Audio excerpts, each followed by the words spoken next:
businesses prepare for their busy season, how the Canada Post dispute is impacting their bottom line.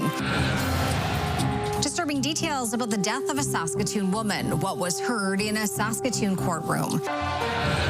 And saving Thanksgiving, the spirit of the season shines through despite an unexpected setback. This is CTV News with Chantel Saunders. Good evening. We begin tonight with a labor dispute at Canada Post. As mail piles up 2 weeks in, delayed orders and donations held up is creating challenges for many in the community. Stacey Hine reports. Monique Poisson-Fast runs Stardust Artwork, a small home-based business selling stickers, prints, charms, and earrings. Many of their items are light and flat, allowing them to be shipped through Canada Post letter mail at a low cost. But now, 2 weeks into the strike, orders are piling up. It just doesn't make sense for me to ship with a private courier when the products I'm shipping are $5, $10, and then asking someone to pay $15 or $20 shipping on top of that. And it's not just orders. Some of their supplies, like beads and charms, are also stuck in the mail. A lot of the beads and charms and stuff I'll buy from other small sellers, other small businesses in Canada, and because, once again, those are small, they'll ship them through letter mail. A lot of those have been stuck in transit right now with the strike, unfortunately. Nonprofits are also feeling the strain. The Saskatoon Community Foundation says about 10% of its donations come through the mail. While the strike presents an obstacle, the organization says they've learned to adapt through the pandemic and last year's postal strike. We've gotten more sophisticated with what kind of donations we can take. As well, donors are becoming more comfortable making those online donations. Another challenge, mailing tax receipts to donors. They're doing their planning for the season, and they want to see that receipt so they know how much they have to give or how much more they have to give. So we've been making alternate arrangements by emailing those receipts or things like that. Despite the ongoing disruptions, Poisson-Fast says they support postal workers' right to strike while hoping for a resolution that works for everyone. I do hope that they can work things out with Canada Post, that everyone's needs can be met, including the needs of small businesses. Stacey Hine, CTV News, Saskatoon. We are learning for the first time tonight how a missing Saskatoon woman was killed. CTV's Laura Woodward has the story, and just a warning, some viewers might find the details disturbing.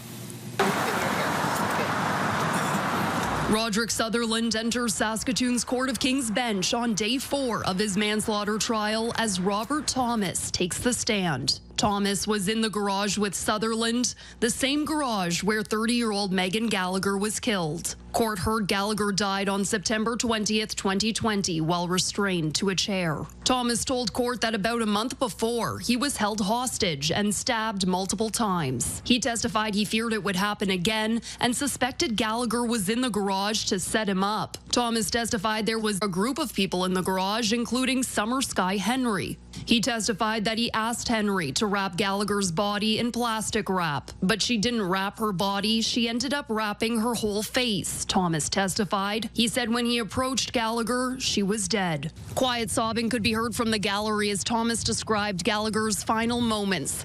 Court heard her body was moved from the garage into a truck and later thrown into the South Saskatchewan River. Laura Woodward, CTV News, Saskatoon. A priest convicted of sexual assault learned his fate this afternoon. As Keenan Sorokon explains, the Crown was arguing for jail time while the defense wanted a sentence in the community.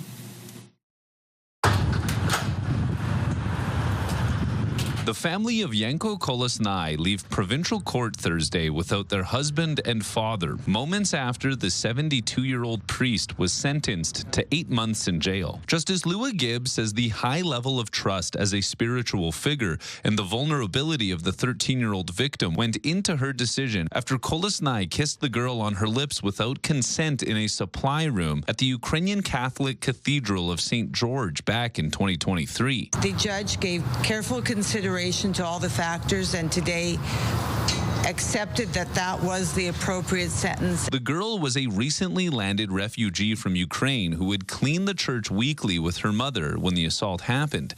And the Crown says the family is happy to put the matter behind them. I wished them a better experience in Canada, and I hope that the rest of the Canadians have treated them well. Kolasnai will serve 18 months probation following his jail time. Before the decision was read, the court heard a statement from the girl saying, after everything that had happened, it felt as if the whole world became hostile and dangerous. The judge ultimately rejected the defenses of the kiss being a traditional greeting in Kolasnai's culture, as well as rejecting the constitutional challenge of serving less than the minimum 6-month sentence. Obviously not the outcome we were looking for. Kolasnai will not be allowed to return to work because of this sentence. He will not receive any more financial support from the church, which includes his pension.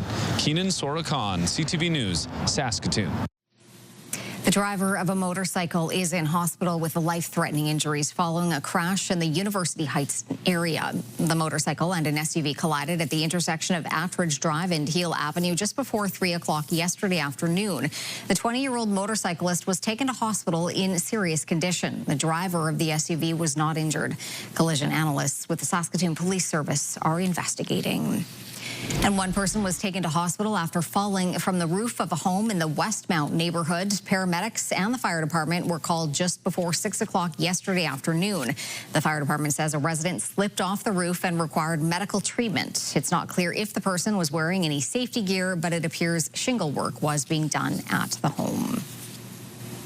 A 2-year investigation into a police-involved shooting in Estevan, which led to the death of a 19-year-old man and left an officer injured inside the city's police headquarters, has now concluded. Mick Favel on what happened. A report from Saskatchewan's Serious Incident Response Team has been released, giving more details into the events that led to the death of a 19-year-old man in police custody over a homicide investigation, an incident that also put an officer in hospital. On November 1st, 2023, shortly before 7 a.m., Estevan police responded to a report of an injured person at a home in the city, leading to the arrest of the 19-year-old. The woman injured in the incident, 46-year-old Carly Galeas, was the mother of the man taken into custody. She died of her injuries a short time later. Once at the police station, the 19-year-old was changing his clothes in an observation room when he lunged at a police officer, later identified as Sergeant Braden Lonsberry, gaining control of the officer's gun. He shouted, "He has my gun," to alert other officers in the building before the suspect shot Lonsberry in the abdomen. A struggle ensued, leading to a second shot being fired into the back wall. As the suspect began to lower his weapon, a second officer drew his weapon, shooting the 19-year-old twice in the torso. The second officer began to handcuff the man when the suspect reportedly stated, "Just finish me," or words to that effect, according to the report. The officer then called for an ambulance. Both were given immediate first aid and rushed to the hospital. The suspect later died. The injured officer made a full recovery. According to the search investigation, the suspect was found to have methamphetamine and cocaine in his system. No video footage captured the incident directly, but footage from other cameras was enough for investigators to piece together a timeline. 11 police officers were also interviewed as direct witnesses, along with 2 civilians, including a detainee that was in the detention area at the time of the shooting. According to search, all evidence considered showed a situation where the officer who fired the fatal shots had an undeniably reasonable fear of death or grievous bodily harm for himself and the officer who had already been shot. All the other agencies throughout the province participated and came down and then lent a hand in some form or fashion. And it was a very collaborative effort, but I can tell you that the members and the staff and the employees of the Estevan Police Service were affected greatly by this. Search Civilian Executive Director concluded the report by saying the team found no grounds to believe an offense was committed by the officer who fired the fatal shots, meaning no charges will be laid and the case is now closed. Mick Favel, CTV News, Regina.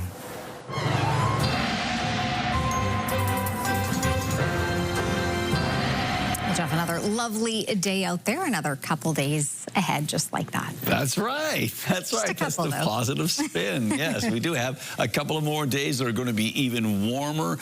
We've got ourselves some light winds, maybe moderate winds, but still some of the south in many respects. But yes, a big change is coming on Sunday. But right now, we'll take a look at this map here, and not a lot of active weather. Things are pretty quiet in so many respects, and we'll talk about the less than quiet conditions that may be showing up on Sunday. The Federation of Sovereign Indigenous Nations says it has received a list of items from its forensic audit. The FSIN says it will now begin a thorough internal review, saying it maintains its full confidence that all expenditures were made appropriately, transparently, and in accordance with financial policies. More than $34 million of FSIN spending was flagged in an audit from Indigenous Services Canada last month. The FSIN says it continues to await the final report, but Indigenous Services says it does not provide copies of the audit report to funding recipients. The spirit of giving will continue in Prince Albert this week, despite a setback almost a week ago. 1,500 food hampers set to go to local families were lost in a fire last Friday. But as Jasmine Pelche reports, volunteers came together, spending the week working to replace them. After a transport trailer fire destroyed hundreds of the Prince Albert Grand Council's pre-packed Thanksgiving hampers, volunteers worked hard to make up for lost time. Well, I probably worked about 18 hours there, and that's still long, and they had a lot done already, so. Thanks to the volunteers, the Thanksgiving hamper pickup went ahead as planned. We had a really good staff, and we had a lot of volunteers come in from, the YWCA. They really helped out a lot. Prince Albert Grand Council and some of the other agencies and individuals from the community, felt it was a really worthy project, and they wanted to help out. The trailer caught fire Friday evening, leaving less than a week to gather enough food for the 3,600 names who registered. We lost approximately 1,500 hampers that were in a semi that was burned shortly after we just loaded the semi. And we decided shortly thereafter that we'd go ahead with it anyways. Local businesses and individuals donated to the cause.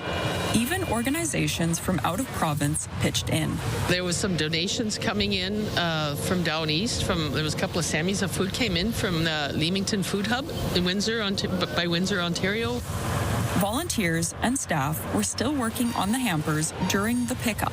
Oh, yeah, long days. It was a lot of work, but it was fun. Pickups were on Wednesday and Thursday, serving a line of cars that went on for blocks. Jasmine Pelche, CTV News, Prince Albert.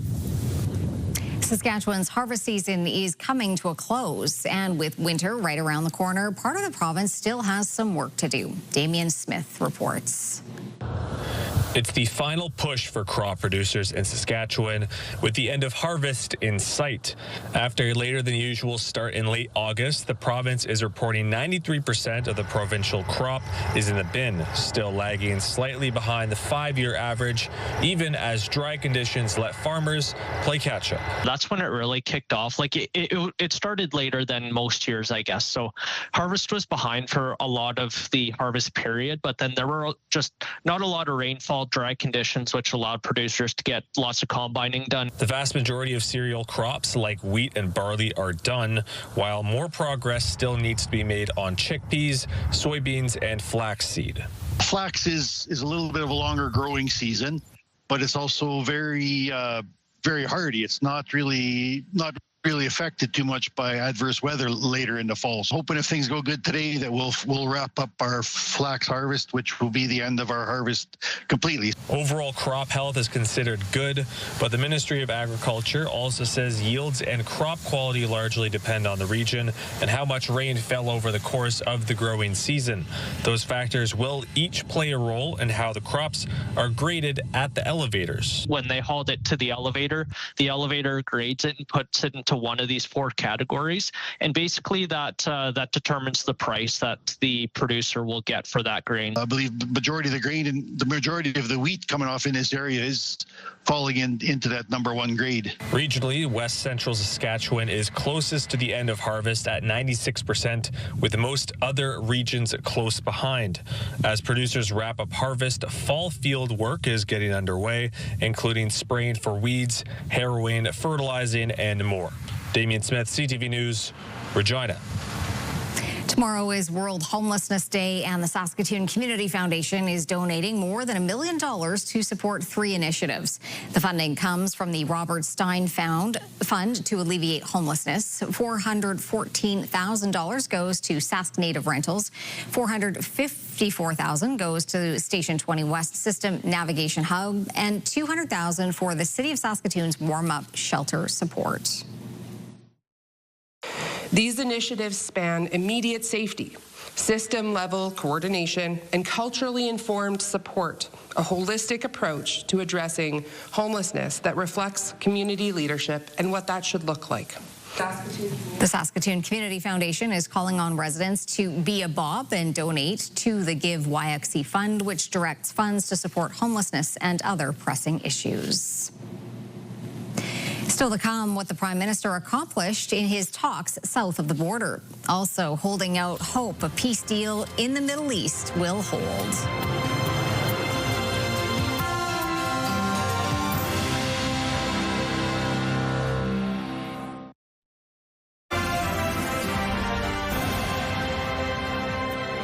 You're watching CTV News live from downtown Saskatoon. Thanks for staying with us.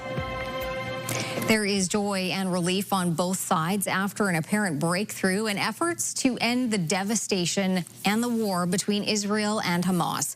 There is also cautious optimism after the first phase of a U.S. ceasefire plan was agreed to.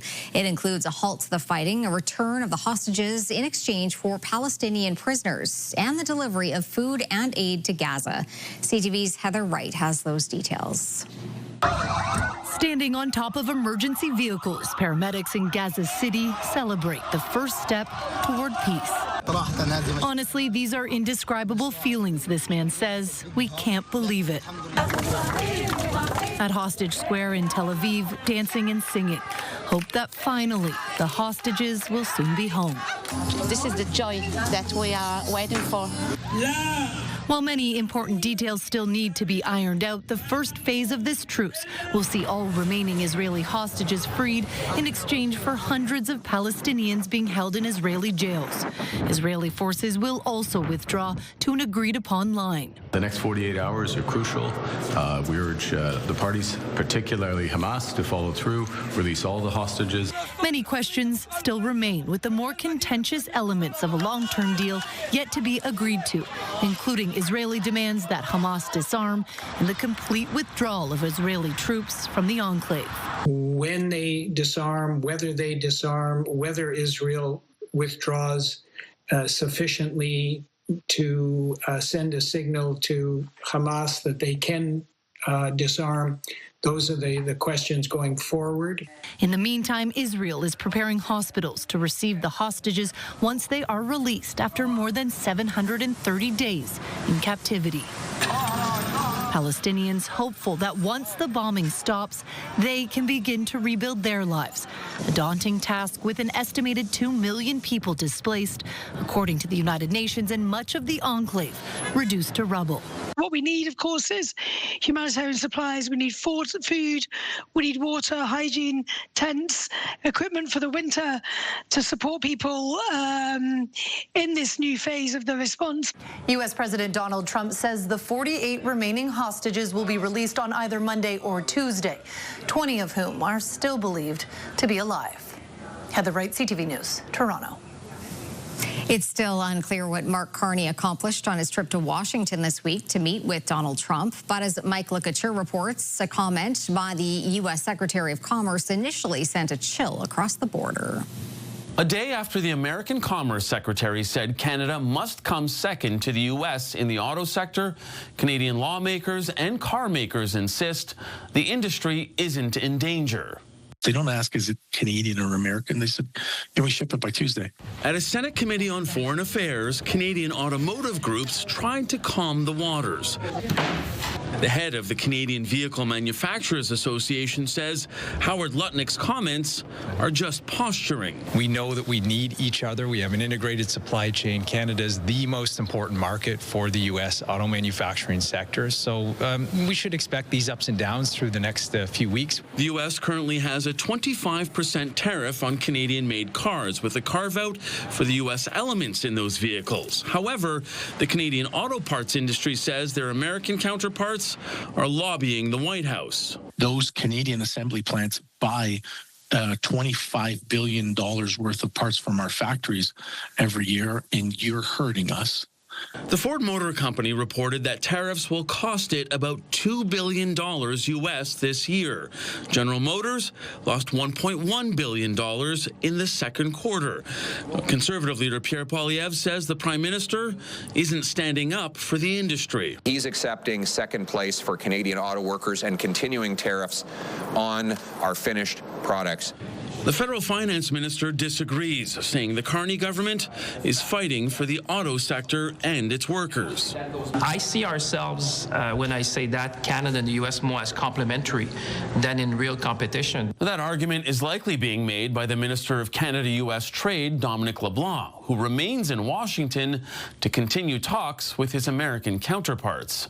Mike Lecouteur, CTV News, Ottawa. The Liberals laid out a new industrial strategy today to address the downside of tariffs with a goal of saving jobs, creating new ones, and attracting investment. It's a tall order, but one that Minister Melanie Joly laid out to a packed audience of business leaders. CTV's Rachel Ayala reports on the plan and the potential pitfalls. Today, Industry Minister Melanie Joly said the federal government has a vision to bring Canada into a new industrial era. It's a three-pronged strategy: protect tariff sectors, create new jobs, and draw in global investment and talent by building up key Canadian industries. We know that we can build the best ships, the best planes, the best drones, and have very strong supply chains across the country. We can have researchers, engineers, and welders at work. We will use the power of procurement to create jobs. Because ultimately what I've learned is companies rather have contracts than subsidies from the government. Detailing how she and Prime Minister Mark Carney plan to make this happen, Joly said Ottawa will leverage the new Buy Canadian edict to source domestic goods such as lumber and steel for future home building and defense contracts. And approving major projects will fuel growth in the critical mineral and energy sectors. Though experts are already cautioning strategies like this can go sideways quickly, and the key challenge will be how it's executed. The minister, tapping into her time as Canada's top diplomat, also said she wants to see Canadian companies become bigger, not only to solidify Canada's sovereignty, but to increase this country's soft power and influence abroad. Rachel Ayala, CTV News, Ottawa.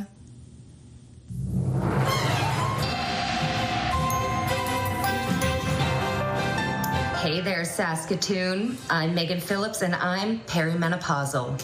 I'm coming to Saskatoon for one night only, bringing my comedy show, The Anxiety Show, which is featuring some of Saskatoon's finest comedians with uteruses talking about perimenopause. It's happening on Wednesday, October 15th at Art Bar. You can email lawnchairlaughs@outlook.com for tickets. What's the weather looking like, Jeff? Okay. I don't know what, I'm not sure what she's removing something from her hair. But good news, Megan is coming to town and the big comedy show is coming up. Let's take a look and see what we've got going on here. 9 degrees for a high, making sunny, mainly sunny conditions. And again, artbar.com is the place to go to get those tickets. That's Wednesday at 7 o'clock at Art Bar. It's Megan and a stack of other comedians at Art Bar. All right, now let's take a look at some numbers here. We've got ourselves 12 degrees right across the board, clear skies, and you can see winds are on the moderate side. All 3 locations, winds from the west, northwest. And Saskatoon's almanac, well, we were above seasonal today by a couple of points. Well, 3 points, actually. 16 is typical, 13 is typical, 16 is what we hit today. 27 degrees with 2004 being the year that record came in and stayed. And minus 13, the record temperature set in 1970. The sun came up at 7:21, and it went down just about 10 seconds ago. Ooh. Coming up, robotic rumble, the Canadian team that shone in the spotlight on the global stage.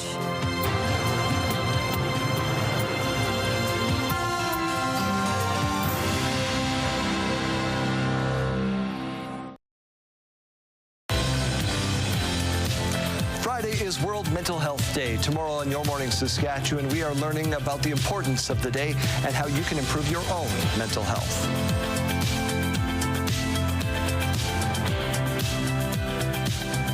All right, let's take a look at the horizon where we have some lovely orange slashes there. We've had a relatively blue sky, clear sky today, not much in the way of cloud cover. And we have something similar in store tomorrow and on Friday, and on Saturday. Temperatures that are going to be certainly well above seasonal. But let's take a look at our satellite and radar shot here. And really, not a lot to talk about. There's a lot more active weather, but really just sort of series of showers moving through parts of southern British Columbia and the lower mainland because of this low off the coast of California, or at least Oregon and Seattle. As we take a look across the prairie provinces and all of Western Canada for that matter, not a lot going on, but that is going to change as some cold air comes down and some moisture moves up, and some places are going to get some snow. Where? Well, we'll talk about that in a second. 12 degrees, clear skies in Saskatoon, Prince Albert, and the Battlefords at the moment. On to our hot spot. That was Val-Marie at 19 degrees. Kindersley and Scott tied for the cold spot in the province at -3 degrees. On to our larger communities. Currently, it is 13 degrees in Lloydminster and Estevan. It's 12 in Swift Current, Regina, and Yorkton, 14 in Moose Jaw. A quick look at central parts of the province. Not much variation here. In fact, just about everyone hovering around that 12-degree mark right now, which is, seasonal or slightly above that. 8 degrees in Stony Rapids and Key Lake, 5 in Collins Bay, 6 in South End, 7 in Sandy Bay, Island Falls, 11 in La Ronge, and 13 in Buffalo Narrows. And down south, a little warmer towards the western side of the province, but not by much. It's 11 degrees in Broadview, 5 in Maple Creek, but many locations hanging around that 12 or 13-degree mark. Now making our way to our future cast, and the future is not so bad. The pressure lines, as you can see, are not particularly close together until later in the day, so we're expecting the winds to pick up tomorrow afternoon, but still quite warm conditions, and any kind of moisture looks like it's going to be staying in the far north. Around the province for tomorrow, so 17 degrees in La Ronge, 12 in Stony Rapids. Typically, Stony Rapids would be around 5 degrees. In fact, most of these temperatures we see on our northern part of our map here are about 5 to 7 degrees above seasonal. 19 for Meadow Lake and Spiritwood, 22 in Kindersley, Rosetown, 23. Lots of sunshine there, and the sunny conditions continue in southern Saskatchewan. Temperatures hovering around 22 or 23 degrees. The wind's starting to pick up in southwestern Saskatchewan. It could be quite a windy weekend in the Southland. We've got ourselves sunny or mainly sunny skies for the southeast, with temperatures in the high teens, low 20s, getting up to 23 in Moose Jaw tomorrow. Then as we take a look at east central Saskatchewan, temperatures for the most part hanging around 19 degrees. So another warm day in east central Saskatchewan. For the Battlefords overnight, -4 degrees. The wind's backing off. The winds pick up a little bit tomorrow, but they are southerly winds, so a bit on the warm side. A high of 21, so well above seasonal numbers. 20, actually it's going to be 22. You made some money on that deal. 21 degrees on Saturday. Sunday, cloudy, but just 3 degrees, mainly cloudy on Monday, and then Tuesday 8, 9 on Wednesday, and 12 on Thursday.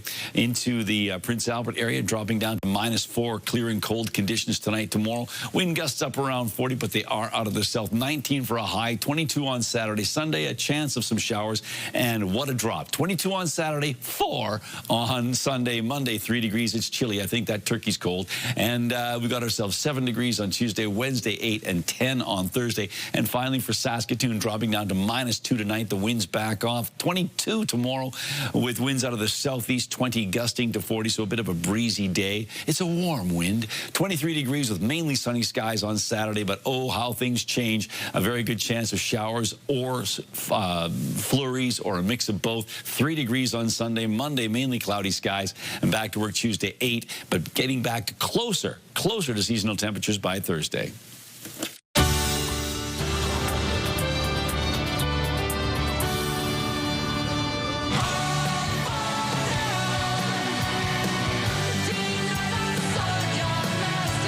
New Jacobin Club is live on stage Friday night at Amigos. Saturday, Amigos is hosting Dracula's Den, a vampire-themed party. Ooh. Camping does not sound like a holiday. Is that how blue collar we are? That our holidays are more work than just being at home?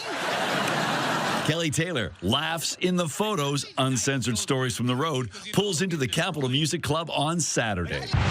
Sirius Black has escaped from Azkaban prison. Saturday afternoon and evening, Harry Potter and the Prisoner of Azkaban is screening at TCU Place with a live orchestra.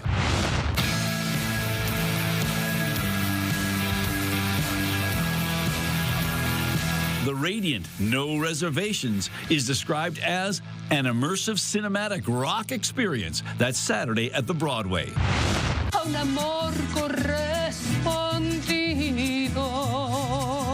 Saturday at the Basement, you can take in the Latin sounds of Holy Soleil featuring Kila Codillo. I had to kill him! He's dead? Not anymore. The horror comedy Reanimator, now celebrating its 40th anniversary, kicks off the Art of Terror film series starting Sunday at the Broadway.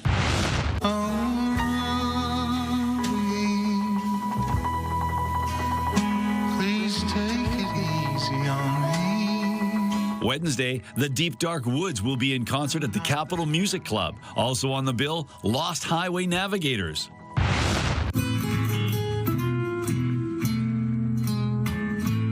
Kinjo and Young will be performing Thursday, October 16th at the E.A. Rawlinson Centre in Prince Albert and Saturday, October 18th in Saskatoon.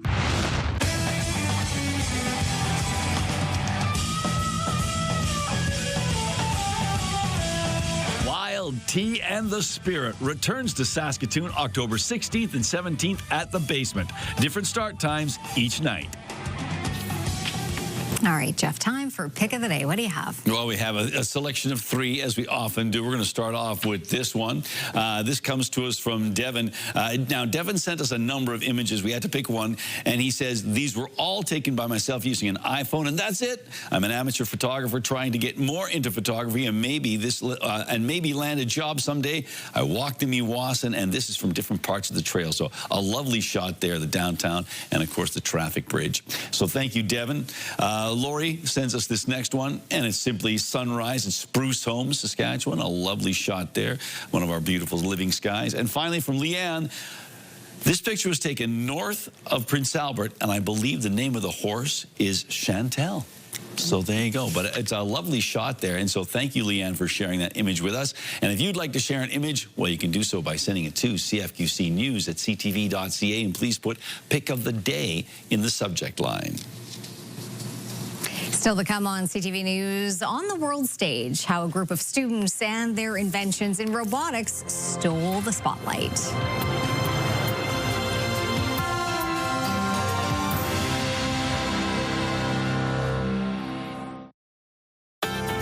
Your morning just got a little brighter. Start your day with CTV Your Morning, and you could win $20,000. For your chance to win, watch CTV Your Morning Saskatchewan, weekday mornings 6 to 9.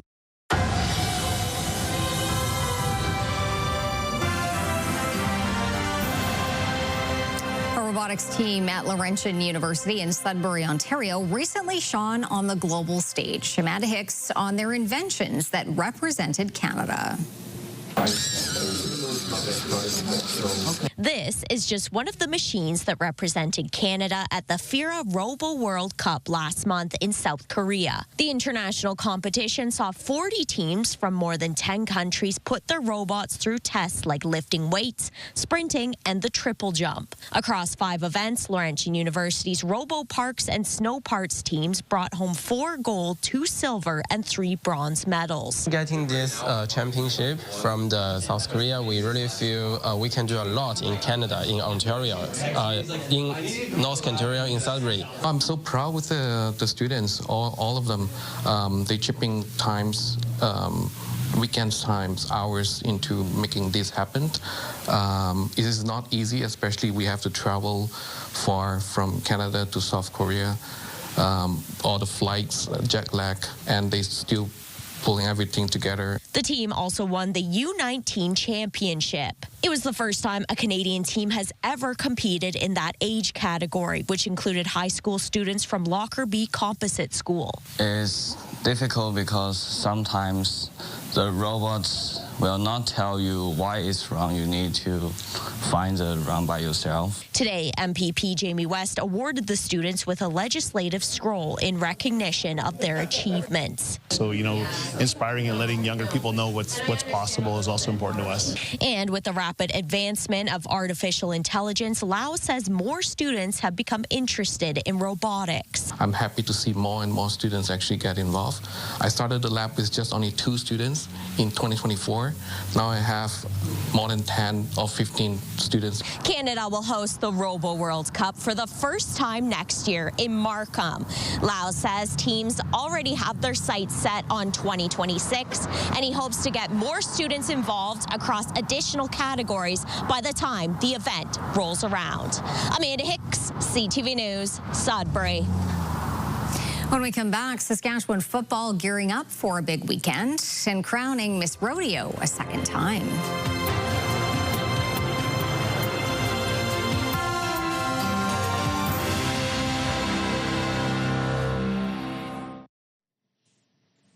All right, welcome back. Time to take a look at our numbers for tomorrow. Our daytime highs are really quite impressive. Friday, October, when they would typically be, you know, around 12 or 13 degrees, depending on where you are, so quite warm. 19 degrees for Meadow Lake and Spiritwood, 21 in Lloydminster, 22 for Kindersley and Outlook, 18 for Hudson Bay, which is still pretty good, and 19 for Wynyard, so warm temperatures there. And yes, even warmer down south, particularly towards the western side of this province. 23 in Leader and Maple Creek and Rosetown, and then across the international border or thereabouts, temperatures in and around the 21-degree mark. Still in the high teens as we make our way towards areas that are closer to the Manitoba border. So how do things shape up for Sally tomorrow? Looking not too bad. Sunny skies, 20 degrees, and as you can see, winds out of the southeast, 20, gusting to 40, so a bit on the breezy side. And Southie is where internet plans of up to 1 gig are available from SaskTel. The Saskatoon Hilltops will be back at SMF Field this weekend for their final regular season game of the year. Looking for a team that's going to play fast and physical and a little reckless. You know, we're just thinking too much. So ultimately, we got to coach a little bit harder. They got to play a little harder, a little better. And then if we do all that, then you know what? We'll be hitting our stride when the playoffs start to take place. The Hilltops will be hosting the Calgary Colts on Sunday afternoon. Saskatoon is in second place in the Prairie Conference with a 5-2 record and are 1 game back of the Regina Thunder. The Hilltops have already guaranteed themselves a home playoff game this season, but they are coming off a loss to Regina 2 weeks ago.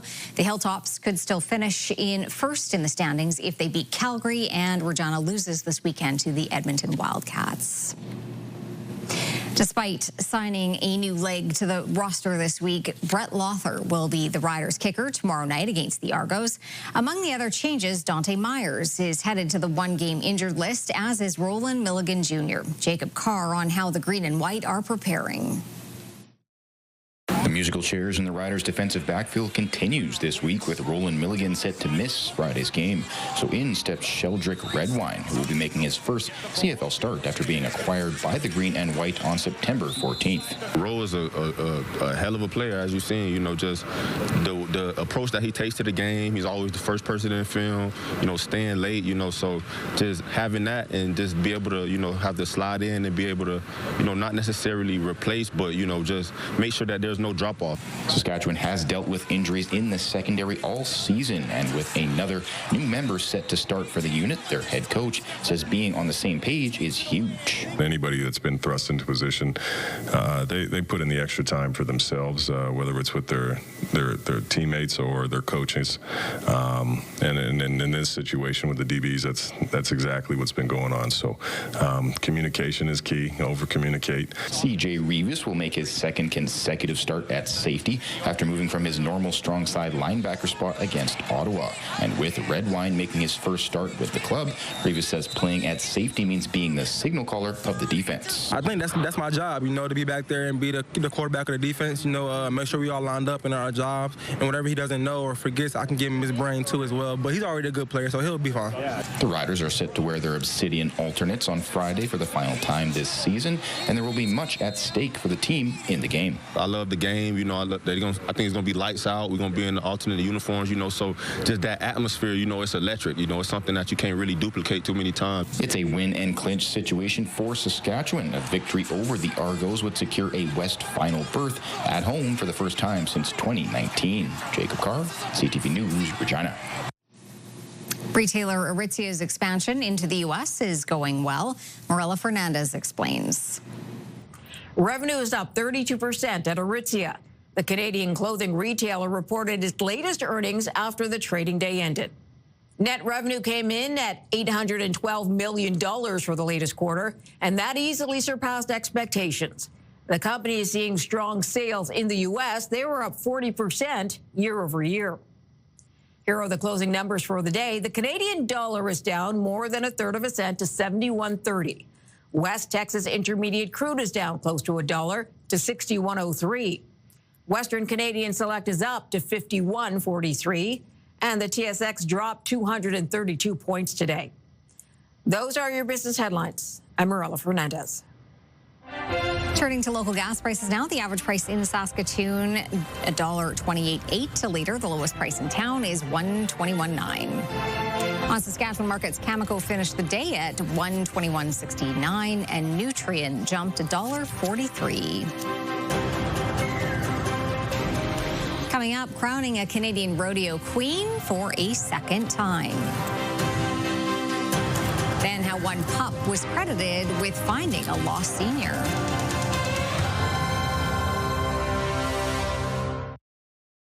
Select Hair Service is brought to you by Sage, the beauty bar.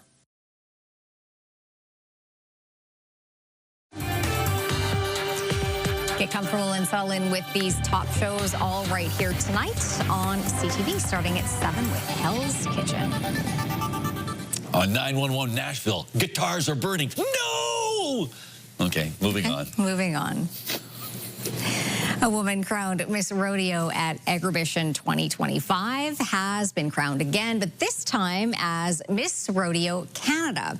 Abby Hardy receiving the honor at the Canadian Finals Rodeo in Edmonton last week. She is the third Saskatchewan woman to earn this national title, but the first Agribition Miss Rodeo. The competition tests contestants in categories such as horsemanship, public speaking, a written exam, modeling, and personality. Hardy will be passing her Miss Rodeo Agribition crown to a new recipient in November during the opening night of the Maple Leaf Finals circuit at this year's annual event in Regina. We don't have a whole lot of pro rodeos in Saskatchewan, and to be able to shine that light on our province has been really special. And then, of course, to celebrate agriculture in Saskatchewan. You know, Agribition is such a pinnacle event for our province, and to be able to wear their name on my sash all year round has been just an unreal feeling. Now, because of course, Agribition is going to be coming up pretty soon, Jeff. We're just a few weeks away. It's usually in November. There you go. It zooms right along. Here you go. Yeah, absolutely. All right, I think you're going to like this story.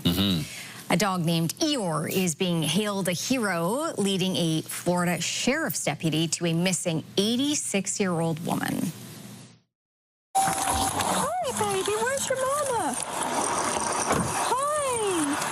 Hi, where's your mama? The woman's husband reported her missing after she did not return from a walk. It turns out that she had fallen and she wasn't able to get up on her own. The deputy drove around the neighborhood until she spotted Eeyore in the middle of the road. Eeyore then led her to the nearby spot where the woman had fallen. And this is the surprising part. The woman was astonished that Eeyore had guided the deputy to her because Eeyore was not the woman's dog. So just a helpful dog in the neighborhood. That is amazing. The serendipitousness of this situation where you end up with this dog wandering down the street. The deputy sees her, and then the dog takes you over there. Yeah. That dog just might be the Florida version of the littlest hobo. Yes, that's what I was thinking. He's moving from town to town. Like, we have to find out whose dog this is. I'm not sure. I can do some research into it. Let's do some research. But can you sing the theme song? I know I can't, but take it away. I'm not going to try. And neither should you, really. You should just talk about Actually, the weather. I don't know that very well. Not that theme song. Anyhow, I know other ones. All right, let's take a look at the weather for tomorrow. You should also not sing. What's that? Nothing. Okay, moving on. Let's take a looky-loo here. We've got ourselves 4 degrees tomorrow at 9 a.m. Lots of sunshine tomorrow, not just in Saskatchewan, but across the province and much of Western Canada. At noon, 13 degrees. Winds start to pick up around noon, so gusts around 40. But the good news, it's a southerly wind, so warmer winds. And then 20 degrees around 5 o'clock. So mid-afternoon around 21 or 22 degrees. So a very pleasant Friday in store. A nice way to move into the Thanksgiving long weekend. Get everything done outdoors as you can on Saturday, because you ain't going to want to be outside on Sunday. No, that's true. But at least you're erasing some of that precipitation on Monday. On Monday. Just add a 1 to that temperature. I'll try. Thanks for watching. Good night.